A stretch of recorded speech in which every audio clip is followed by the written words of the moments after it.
जरूरत होती है। 6 महीने से हम सर को तलाश रहे थे, ऐसे शिक्षक को। आपको ही पता है कि हीरा ढूंढने में कितना टाइम लगता है यहाँ पर। और कई लड़कों का कहना, सर इतना टाइम क्यों लग रहा है? तो भैया झोपड़ी बनाने में टाइम नहीं लगती है, महल बनाने में सबको समय लगता है। तो इसी क्रम में हमें चाहिए थे इतिहास के एकदम बेहतरीन से बेहतरीन, भारत के सबसे बेहतरीन शिक्षक की कड़ी में हम आधुनिक भारत के सुकरात के पास आ गए हैं। आज आप लोगों को रूबरू कराते हैं मणिकांत सर के, जो किसी भी परिचय के मोहताज नहीं है और इनके पढ़ाने का तरीका लाजवाब है। पढ़ने के बाद लड़कों को फील होने लगता है कि नहीं, अब तो हमारा सिलेक्शन पक्का होने वाला है। तो भारत के सबसे बेहतरीन शिक्षक से पढ़ने का आपको मौका मिल रहा है और हम खुद गौरवान्वित महसूस कर रहे हैं कि आधुनिक भारत के सुकरात के साथ आज हमें यहां मौका मिल रहा है। आप लोगों को भी यह मौका मिलेगा और आप लोग समझेंगे कि कैसे भारत का अब निर्माण होगा। क्योंकि जो विशाल अखंड भारत की जो परिकल्पना थी, वो जैसे हमारा उस समय अखंड भारत चाणक्य जैसे विद्वानों से बना था, उसी तरह अब हमें आगे बढ़ना पड़ेगा हम सब लोग को। उस समय एक चंद्रगुप्त मौर्य ने देश को जोड़ा था, लेकिन आज हजारों चंद्रगुप्त मौर्य की जरूरत पड़ेगी। और इसी सिलसिले में इतिहास पढ़ाने के साथ साथ इतिहास रचने वाले मणिकांत सर से आप रूबरू हुइए और समझिए कि कैसे कैसे आगे चीजें चलेंगी। Thank you very much Khan साहब। पहली बात तो मैं खान साहब को बहुत बहुत इस बात के लिए धन्यवाद और ज्ञापित करना चाहूँगा कि इन्होंने इतना बड़ा मिशन शुरू किया है। और मैं अपने स्टूडेंट्स को इस बात का भी जवाब देना चाहूँगा, क्योंकि काफ़ी क्यूरियोसिटी उनको होगी। कई बच्चे साइट पर भी लिखते हैं कि सर बहुत खुशी हुई कि आप इस मिशन से जुड़े हुए, जैसे खान साहब ने आपको अखंड भारत कहा। मैं आपको इस बात का अभी मैं आपके साथ कुछ शेयर करना चाहता हूँ, क्योंकि मैं स्टूडेंट्स, मेरा अपना मानना है और जो खान साहब का भी मैं देख रहा हूँ, इनका भी यह प्रिंसिपल रहा है कि मैनेजमेंट और स्टूडेंट्स के बीच, टीचर्स और स्टूडेंट्स के बीच कंप्लीट ट्रांसपेरेंसी होनी चाहिए। तो मैं पहले आपको बताऊं कि मैंने क्यों खान साहब के इस मिशन में शामिल होना स्वीकार किया। इन्होंने पहली बात जब कही तो मुझे काफ़ी इंप्रेसिव लगा। इन्होंने कहा कि देखिए, ये कोर्स नहीं है, ये मिशन है। ऐसा मिशन जिसको हम पूरे भारतवर्ष में फैलाना चाहते हैं। और ये पिछले 20 ईयर से मैं सोच रहा था। अब देखिए, इन्होंने एक बात कही तो मेरे रोंगटे खड़े हो गए, क्योंकि मैंने आज तक कभी इस पर सोचा भी नहीं था। मैं पिछले 30 वर्षों से इस फील्ड में हूँ। इतनी कम उम्र में ये आइडिया इनके दिमाग में कैसे आया? इन्होंने कहा कि अभी लगभग 5 लाख बच्चे यूपीएससी में अपीयर होते हैं और हम उसके नंबर्स को 20 लाख अगर कर दें तो क्वालिटी ऑफ स्टूडेंट्स बदल जाएगा, कंपोजिशन ऑफ स्टूडेंट्स बदल जाएगा और रूरल अर्बन का डिवाइड भी समाप्त हो जाएगा जो यूपीएससी में बना हुआ। ये मुझे बहुत अपीलिंग लगी। मुझे लगा कि भाई इनमें इतना जज्बा है। 5 लाख से 20 लाख, 15 लाख का एडिशंस। अब ये तो यही बताएंगे कैसे करेंगे, लेकिन मुझे चूंकि बता चुके हैं तो मैं चाहूंगा कि भाई इन्हीं के मुख से आप सुने कि ये 5 लाख से 20 लाख कैसे करेंगे। सर का कहना है कि 5 लाख से, देखिए अभी लगभग 5 लाख लड़के यूपीएससी का फॉर्म भरते हैं, जिसके सबसे बड़े कुछ रीजन में है कि इतनी महंगी है यूपीएससी कि अगर आप सोचिएगा कि सस्ता में कहीं कर ले तो सर जैसे महान शिक्षक से पढ़ने का अवसर नहीं मिलेगा। और अगर सर जैसे महान शिक्षक से पढ़ने का मौका चाहिए तो आपके पास बहुत 2-3 लाख रुपए चाहिए। पहले के समय में एक ये था, सर जैसे कहें कि 20-30 साल से सर का भी ये सपना था कि अब देश बदलना है।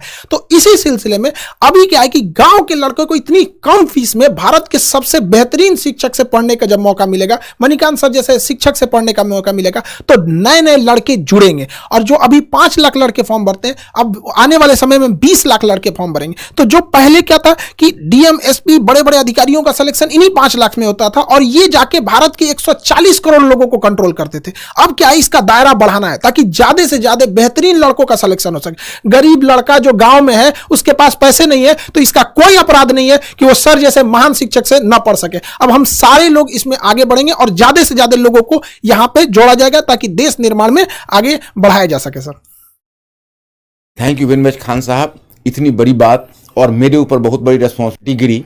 मैं एक चाहूंगा कि एक बहुत ही कर्मठ सिपाही की तरह इस मिशन को जरूर आगे बढ़ाऊं, क्योंकि ये मैं पिछले 20 ईयर से, जैसा इन्होंने कहा, 20 ईयर से मैं सोच रहा था। दूसरी बात कि मैंने खान साहब एक अखंड भारत शब्द का बहुत ज़्यादा प्रयोग करते हैं, मेरे सामने भी किया। तो मैंने खान साहब से क्वेश्चन किया कि व्हाट डू मीन बाय अखंड भारत, आपको अखंड भारत से मतलब क्या है? तो खान साहब ने कहा कि देखिए, इसके तो कई मतलब वैसे मैं निकालता हूं, लेकिन एक जो मेरा बड़ा मतलब है वो ये है कि जैसे वल्लभ भाई पटेल ने पूरे भारतवर्ष का एकीकरण किया था जब उन्होंने स्वतंत्रता के बाद उसका एक तरह से आप कहिए तो प्रिंसली स्टेट्स का जो देसी रियासत थे उनका विलय किया। लेकिन इंडिया एजुकेशनली बहुत डिवाइडेड रहा, बहुत डिवाइडेड रहा। अब 16% साक्षरता मात्र 75% तक पहुंच गई है, तो साक्षरता का हाल है, और शिक्षा का तो हाल मत पूछिए। इनका कहना है कि हम डिजिटल इस रेवोल्यूशन से हम पूरे इंडिया की एजुकेशन के इस फासला को तय करेंगे। भाई ये तो बहुत बड़ी बात है, इतनी कम उम्र में इतनी बड़ी बात इन्होंने सोची है। मतलब मैं तो चकित रह गया, और मैं सोचा कि भाई इस बस को मिस नहीं किया करना चाहिए, इसको जरूर आगे बढ़ाना चाहिए। और इतने बड़े मिशन में मैं और लोगों को भी कहूँगा, मैं सारे शिक्षक समुदाय से अपील करूँगा कि इस मिशन में आए। ये बहुत बड़ा मिशन होगा और इससे एक सेटिस्फैक्शन मिलेगा, हर आदमी को जीवन में एक मीनिंग मिलेगी। तो और दूसरा, तो ये दो इनका मुद्दा रहा, और इसी वजह से मैं इस प्लेटफॉर्म पर हूं। तो मुझे लगता है कि मेरे स्टूडेंट्स लोग अभी मेरे इस क्वेश्चन का मतलब there question has already been answered. चलिए, आप लोगों ने तो सुना होगा भाई, अभी मैं जुड़ा हूं और मेरे देश को बहुत ज्यादा जरूरत है समाज की अंतिम पीढ़ियों को, और हम इतना विश्वास दिलाते हैं कि आप लोगों को ना एक इतिहास पढ़ने के साथ साथ इतिहास रचने का मौका मिलेगा। और सर यही बच्चे निकलेंगे और बदलेंगे। कि कभी कहा जाता है कि हिंदी मीडियम के लड़कों का रिजल्ट नहीं हो रहा है, ये बड़ा चीज है। अरे हिंदी मीडियम के लड़कों को आपने मौका कहां दिया? वहां पर गरीब बच्चा जो गांव के सड़कों पर घूम रहा है, तो ऐसा थोड़ी है कि उसके पास योग्यता नहीं है, अरे उसके पास पैसे नहीं है। अब कोई बाधा नहीं आएगी सर। लड़कों का तो कई लड़कों का कहना है कि सर आ गए, अब हम तो कोई किला उखाड़ देंगे। देखिए, खान साहब ने दो बातों को मैं कहना चाहूंगा। खान साहब का एक मुझे प्लान बहुत अच्छा लगा, जैसे एक हिंदी मीडियम तो रहेगा, लेकिन मैंने एक देखा खान साहब कि हिंदी मीडियम में जो बच्चे होते हैं उनके मन में कहीं ना कहीं अंग्रेजी के लिए एक ऐंठन होती है। और आप ग्रामीण क्षेत्रों में ऐसा देखेंगे कि इंग्लिश लोग लिख लेते हैं लेकिन इंग्लिश बोल नहीं पाते हैं। आप गौर करके देखेंगे, इंग्लिश समझ लेते हैं लेकिन इंग्लिश में अगर उनको एक्सप्रेस करने के लिए कहा जाता है तो दिक्कत होती है। तो वैसे लोग जो इंग्लिश लिख सकते हैं, आज की तारीख में जब इंटरव्यू में भी उनके पास चॉइस है कि हिंदी इंग्लिश किसी में डिलीवर कर सकते हैं, और अगर वो इंग्लिश लिखने की स्थिति में है तो उनको शिक्षा देने के लिए आपने जो इंग्लिश वाला आइडिया दिया है ये बहुत अच्छा। इन्होंने 3 स्टेज में लाया है, एक कहा है हिंदी मीडियम, दूसरा इंग्लिश, और तीसरा इंग्लिश, प्योर इंग्लिश, ताकि वैसे बच्चे जो प्योर इंग्लिश वाले हैं साउथ इंडिया, क्योंकि जब अखंड भारत को करना है तो अगर आप केवल हिंदी में रहेंगे तो खंडित भारत हो जाएगा। तो उसको अखंड भारत करने के लिए आपको गैर हिंदी प्रदेश में भी जाना पड़ेगा। तो ये भी एक लॉन्ग टर्म प्लान है। और इस संदर्भ में अब आप कुछ कहना चाहेंगे? तो सर एक चीज हम जरूर पूछना चाहेंगे सर कि ये आपके जो पढ़ाने का एक नया यूनिक मेथड जो है, इतिहास को इतिहास तक सीमित न रख के उसे वर्तमान परिदृश्य से जोड़ना, उसे भौगोलिक दृष्टि से जोड़ना, अंतर्राष्ट्रीय संबंधों में ऐतिहासिक घटनाओं का क्या असर पड़ा उस सब चीज़ों को जोड़ना। जैसे एक छोटा सा एग्जाम्पल के तौर पर चाइना जो है जापान के प्रति इतना ज़्यादा एग्रेसिव क्यों है? लोगों को तो दिख रहा है, सबको दिख रहा है कि चाइना जापान के प्रति स्पेशली बहुत एग्रेसिव है, लेकिन वो इतिहास की उस घटना को नहीं देख रहे हैं कि जापान द्वारा मंचूरिया पर क्या हुआ था। तो ये जो चीजें आप जोड़ते हैं ना, ये लड़कों के लिए बहुत बेहतरीन साबित होगा। सर इसके लिए थोड़ा सा बताइए कि लड़कों में ये भी क्यूरियोसिटी रहती है कि सर हमसे तो कह रहे थे कि आप पहले क्यों नहीं लाए, जो लड़के थे कि सर हमको भी ये मौका मिला रहा था। तो सर ये जरूर बताइए वो यूनिक तरीका से। अब माय स्टूडेंट्स, अब इसमें मैं जो खान साहब ने जो क्वेश्चन किया है उसमें मैं एक चीज़ इसमें और भी जोड़ना चाहूँगा, फिर मैं इसका भी रिप्लाई कर रहा हूँ। मैंने खान साहब से पहला क्वेश्चन किया था, इन्होंने जब अपनी फ़ी को 7500 रखी, मैंने कहा कि खान साहब कहीं आपका ध्यान क्वांटिटी पर ही तो नहीं है, क्वालिटी कहीं ऐसा तो नहीं कि क्वालिटी के साथ कोई कॉम्प्रोमाइज़ होगा? क्योंकि क्वालिटी के मामले में मैं बहुत ज़्यादा सेंसिटिव रहा हूं। सर यहाँ हम आपको रोकेंगे यहाँ पर। एक बात बताइए, लड़के लोग जहाँ पे सर खड़े रहेंगे वहां पे क्वालिटी के बारे में अगर कोई डाउट कर रहा है तो फिर उसको एक बार पुनर्विचार करना चाहिए कि वो किस दुनिया में जी रहा है। सर तो आपका रहना, एक इतने बड़े चीजों का बनना ही अपने आप में इस बात का प्रमाण है कि क्वालिटी तो बेस्ट रहेगी, बेस्ट में भी सबसे बेस्ट, कि लड़कों को लगने लगेगी पढ़ने के बाद मेरा तो हो ही जाएगा। सर यही इनका जो ये उत्तर था मेरे बहुत सेटिस्फैक्ट्री लगा। इन्होंने उस वक्त इन्होंने हमसे एक सवाल किया, कहा कि अच्छा ये बताइए सर, आपका जो method of teaching of history है वो यूनिक कैसे है? तो मैंने इनको जवाब दिया कि देखिए, मैंने इसमें कोई यूनिक, लोग इसलिए मानते हैं कि एनसीईआरटी पुस्तक के इंस्ट्रक्शन को नहीं समझ पा रहे हैं। एनसीईआरटी पुस्तक में जो क्लास 6 से लेकर 12 तक आप जाएंगे, एक प्रीफेस का पेज होता है, उसमें एक स्पष्ट क्लियर कट एक इंस्ट्रक्शन है। उसमें यह है कि पहला कि देखिए आप मतलब you have to discourage the rote learning among students and try to activate their pattern of thinking. मतलब स्टूडेंट्स में आप सोचने की प्रवृत्ति को विकसित करिए और रटने की प्रवृत्ति को हतोत्साहित करिए। वो तब संभव है कि जैसा कि अभी खान साहब ने कहा कि जापान और अगर चाइना का वर्तमान कॉन्फ्लिक्ट है तो उसको हम अतीत में ले जाएं, अतीत को वर्तमान में लाएं, तो बच्चों में स्वयं एक्टिवेट हो जाता है सोचने की प्रवृत्ति। दूसरी बात क्या है कि आपके एनसीईआरटी में लिखा हुआ है कि विभिन्न विषयों के बीच की दीवारों को तोड़कर एक अंतर अनुशासनात्मक दृष्टिकोण विकसित करिए। वही मैं करता हूं। अब हिस्ट्री है तो हिस्ट्री को इंटरनेशनल रिलेशन से, इंटरनेशनल इकोनॉमी से, अब तो जो हमारी टीम है, अब हमारी जो टीम है अपने और बंधुवर हैं, हम लोग साथ बैठेंगे, हम तो काफी एक्साइटेड हो रहे हैं कि हम इस पैटर्न को ही चाहते हैं चेंज करना। अभी यूपीएससी में खान साहब क्या हो रहा है कि अलग अलग बच्चे अलग अलग पढ़ते हैं विषय। नौबत यह है कि बच्चों की स्थिति उस तबले की तरह हो रही है जिसको अलग अलग लोग धुन बजा के चले जाते हैं। हम चाहेंगे वो सिंक्रोनाइज करे सारे ट्यून, और वो तभी होंगे एक टीम वर्क की तरह। जैसे आप वॉलीबॉल टीम देखते हैं, फुटबॉल टीम देखते हैं कि एक पास दे रहा है, दूसरा गोल कर रहा है, so that should be A complete team.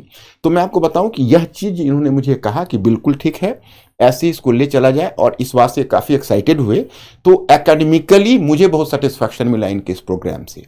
और बाकी तो आपको खान साहब बताएंगे। एक चीज लड़कों से कहेंगे, देखो भाई सर के मुस्कुराहट पे मत चले जाना। यहाँ पे जितने लोग हम लोग सेलेक्ट करेंगे ना, देखिए हम लोग का एक प्लान है कि लड़के जो हैं, जब आप क्लास करेंगे तो उसमें ऑटोमेशन इतना लेवल रहेगा कि वो आपका खुद चेक कर लेगा कि आप कितने लेवल पे हैं, कितना मेहनत कर रहे हैं। जब आपसे टेस्ट लिया जाएगा तो उसका रिकॉर्ड हमारे सर्वर पे रहेगा कि आप कितना अच्छे से टेस्ट देते हैं, कितने अच्छे से पढ़ते हैं। और हम लोगों की जो सिलेक्शन टीम है अगर सेलेक्ट कर लेगी कि नहीं, अब आपको व्यक्तिगत रूप से अगर और मेहनत कर दिया जाए तो आपका सिलेक्शन पक्का होगा। तो आपको गाँव से हम लोग की पूरी संस्था, ऑर्गेनाइजेशन आपको वहाँ पे यहाँ दिल्ली लाएगी, और उन लड़कों को स्पेशली पढ़ाया जाएगा। और जिन लड़के सर के आएंगे ना ये सर के अंडर में, तो सर अभी भले मुस्कुरा के आपको बता रहे हैं, लेकिन जब पढ़ाने के टाइम पे उतरते हैं ना सर, तो लड़कों को इस तरह से, जिस तरह गन्ना का रस कैसे निचोड़ लिया जाता है वैसे निचोड़ लिया जाता है। हमसे कह रहे थे कि खान साहब लड़कों को बस खाने के लिए और सोने के लिए छूट देना है, अब बाकी यही ले आके पढ़ना है, तब जाके भारत बदलेगा। तो याद रखिए वो कमर कस लीजिएगा, ऐसे मेहनत करने वाले हैं। यहाँ सर बहुत आराम से कर रहे हैं, लेकिन जब सर पढ़ाने उतरते हैं ना, पूरी टीम हिल जाती है यहाँ पे। इसलिए आप लोग का क्या हाल होगा, इसलिए आप रेडी रहिएगा। और ये जरूरी भी है। अब मजाक, यूपीएससी मजाक की चीज नहीं है यहाँ पर। हम लोगों का जो सपना है इतना बड़ा, इतने भारत के सबसे बड़े बड़े शिक्षक जो भी भारत में हैं, जैसे सर ने कहा कि और भी हमारे साथ जुड़ते रहेंगे लोग, सब लोग, तो आप लोगों को इसमें कोई दिक्कत नहीं आएगी। बाकी सर तो हैं आप लोग के लिए, आपको अतीत में लेके जाके आपको इतिहास पढ़ाएंगे। फ्रेंड्स, मैं आप फिर एक बार अपील करना चाहूँगा, आप लोग डरना मत बिल्कुल। खान साहब ने थोड़ा सा ज़्यादा कर दिया। एक्चुअली है ऐसा कि थोड़ा डिसिप्लिन तो आवश्यक है। दूसरी बात है कि आप हमारे एजुकेशन सिस्टम तो आप देख ही रहे हो, आप लोग उसके प्रोडक्ट हो, और यूपीएससी में बड़ा लंबा गैप है, तो मेहनत तो करनी पड़ेगी। मेहनत में हम इतना ख्याल जरूर रखेंगे, पहले आपको विषय में इंटरेस्ट हो। सारे विषयों में हमारी पूरी टीम इस बात का ख्याल रखेगी कि पूरे विषय में इंटरेस्ट हो, और विषय में एक बार इंटरेस्ट जग जाए तो फिर हम आपको मेहनत कराएंगे, तो वो मेहनत आपको प्रेशर नहीं लगेगा। You will enjoy the classes. I am confident about the fact. तो आप बस इस बात का तैयारी रखिए। और दूसरी बात यह है कि अभी बहुत सारे प्रोग्राम हमारे पास है, मतलब बहुत सारी योजना है। इनके साथ हमने बैठ के खान साहब से बहुत चीज़ें डिस्कस की हुई है, अभी इम्प्लीमेंटेशन के प्रोसेस में है। मैं इनका जब गया हेडक्वार्टर जहाँ पर इन्होंने बनाया हुआ है, तो इतना बढ़िया इंफ्रास्ट्रक्चर इन्होंने बनाया हुआ है, और इतनी बड़ी तैयारी देखकर मैं दंग रह गया। मैं अचानक से कोई ये निर्णय नहीं लिया, मैंने इनकी तैयारी बहुत है, लेकिन वो 2-10 मिनट में समझाना मुश्किल है। एक बार इसको अनफोल्ड होने दीजिए, फिर धीरे धीरे मैं अपना प्रोग्राम आपको बताता रहूँगा कि कैसे कैसे हम ये करेंगे। जब इंडिया को ही बदलने की बात है तो मैसिव स्केल पर तो काम करना ही पड़ेगा। बाकी खान साहब, सर आपका हम बहुत दिल से आभारी हैं। आप इस भारत को बदलने में एक महत्वपूर्ण सेनापति के रूप में अपनी भूमिका निभा रहे हैं। और देशवासियों को भी हम कहना चाहेंगे बाबू कि जिन लड़कों को ऐसे गांव में बैलगाड़ी पर जीवन बिता दिए, अपने गांव का सर लड़का मेहनत करके, एक हमारे यहाँ लड़का आया था सर पढ़ने, वो नदी से बालू निकाल के भरता था और उस पैसे से फीस देता था। हम कहे कि भैया ये फीस लेके हम भगवान को क्या मुंह दिखाएंगे, तुम सफल हो जाओ, यही मेरा सबसे बड़ा फीस है। तो जो लड़के इन बैलगाड़ी पे जीवन बिता दिए ना, हम आप बच्चों को कहते हैं मन लगा के पढ़ाई कीजिए। आपके माँ बाप को हम इस एम्बेसडर में ना घुमा दिए, हम लोग का ये सपना है, तब आप कहिएगा। अब वो गया जमाना, अब राजा का बेटा राजा नहीं बनेगा, राजा वही बनेगा जो उसका काबिल होगा, हकदार होगा। अब इस अखंड भारत के निर्माण में आप सब लोग लगे रहिए और आने वाली पीढ़ियों को ये बताइएगा कि जब ये भारत को बदला जा रहा था तो उस कड़ी में हम लोग भी शामिल थे। आई होप आप सबको समझ में आया होगा और बहुत जल्दी हम लोग इस चीज़ों को जुड़ते रहे। यूपीएससी बहुत बड़ी चीज़ है। अब इतनी कम 7 से 8 हज़ार की फीस में अब सोचिए 2-3 लाख वाले फीस को इतना सप्रेस किया गया। इसमें हम सर का भी बहुत बड़ा आभारी हैं, जो सर इतने बड़े मिशन में एक सेनापति के रोल निभाने के लिए आगे आए। अब बाकी आप लोग अपनी तैयारी के लिए अब निश्चिंत रहिए। अब गांव का हर एक लड़का पढ़ाई करेगा। इंग्लिश मीडियम वाले लड़के आप लोगों के लिए भी सेपरेट बैच रहेगा। साउथ इंडिया के लड़कों को हम छोड़ कैसे सकते हैं? अखंड भारत में साउथ इंडिया छोड़ दे तो अखंड भारत कहाँ रह गया? वहाँ पे सबको जोड़ा जाएगा और हम कोशिश करेंगे इस